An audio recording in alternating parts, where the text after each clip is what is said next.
C'est extrêmement important parce qu'en tant que policier, on a pour habitude, et en tant que syndicaliste en l'occurrence, de parler uniquement à nos institutions et aux représentants de notre institution ou politiques. Et puis il est important de parler à ceux qui pèsent en fait dans le pays, qui font aussi le pays, qui créent de l'emploi, qui économiquement ont leur mot à dire et qui donc aussi ont le droit finalement à un discours qui est totalement transparent. Et c'est ce que je viens leur offrir, c'est un discours transparent. Il y a la cybersécurité, et notamment l'usage des données personnelles, de la data, des algorithmes sur Internet, mais il y a également cette sécurité publique, celle du quotidien, qui peut inquiéter les entrepreneurs et qui notamment s'interroge sur la manière dont l'État peut leur garantir une action et la liberté d'entreprendre en toute sécurité et comment est-ce que l'État déploie ses moyens, notamment au service des entrepreneurs, mais également des salariés, pour assurer leur sécurité, pour assurer leur liberté d'aller et venir, leur liberté de circuler, également de s'exprimer. Il est important aussi que l'État puisse assurer à l'entrepreneur ce que l'État ne fait pas toujours, et c'est aussi ce que je viens expliquer ici. L'État puisse être totalement transparent et dise aux entrepreneurs voilà les moyens alloués aux questions de sécurité et de justice qui viennent aussi participer au bon fonctionnement de vos entreprises et de votre liberté d'entreprendre. Et moi je viens aussi alerter sur ce sujet en disant que finalement le législatif et ce qu'on appelle les restrictions des libertés, qui ne sont pas forcément des restrictions de liberté mais plus des contraintes, ont justement vocation aussi à permettre la liberté d'entreprendre et la création des entreprises et surtout leur pérennité.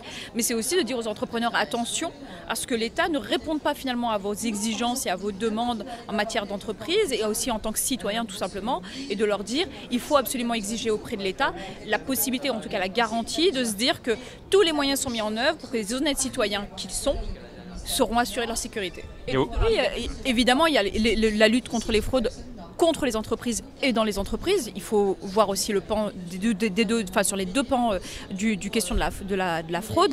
Mais en fait, le réel sujet en réalité, et c'est celui qui nous amène aujourd'hui, c'est la liberté versus la sécurité. Et quand on est entrepreneur, on est très attaché à la liberté, puisque notamment celle d'entreprendre, et c'est de venir entendre si oui ou non elle s'oppose à la sécurité. Et l'idée, c'est de dire aux entrepreneurs, c'est qu'elles ne sont pas indissociables. Votre liberté d'entreprendre dépend aussi de votre sécurité. De cybersécurité, l'État fait globalement le travail. Il y a des moyens qui sont déployés au sein des services de police et de gendarmerie, au sein des polices judiciaires et des directions notamment de sécurité publique et judiciaire. Il y a des unités qui sont totalement consacrées à la question. Et puis l'État, sur ce sujet-là particulièrement, fait appel aussi aux compétences extérieures et notamment au domaine du privé, aux entreprises du privé qui peuvent apporter une véritable plus-value. Il y a un véritable enjeu économique et industriel qui est extrêmement important. Alors on peut malheureusement déplorer le fait que ces moyens très justes à l'attention des entreprises, de leur sécurité, ne soient pas équivalents quand il s'agit de préserver les vies humaines. Et en fait, en matière de cybercriminalité, je pense que l'État fait bien le travail. Il serait bon qu'elle le fasse aussi en matière de liberté fondamentale et de droit. Alors, moi, je suis gardienne de la paix et j'explique en fait finalement ce que l'on ne dit jamais dans la police. J'essaie de briser les tabous et d'alerter finalement l'opinion publique et d'expliquer aussi de briser les préjugés sur les policiers, puisqu'on a tendance un petit peu à cataloguer les policiers. Donc c'est casser les préjugés, sortir les gens des cases, réinstaurer le dialogue, mais surtout aussi sortir des tabous, de l'opacité institutionnelle et des discours que l'on ne dit pas à l'opinion publique. Et donc c'est tout ça. Donc, on est aux alentours de 20%, 25% de femmes.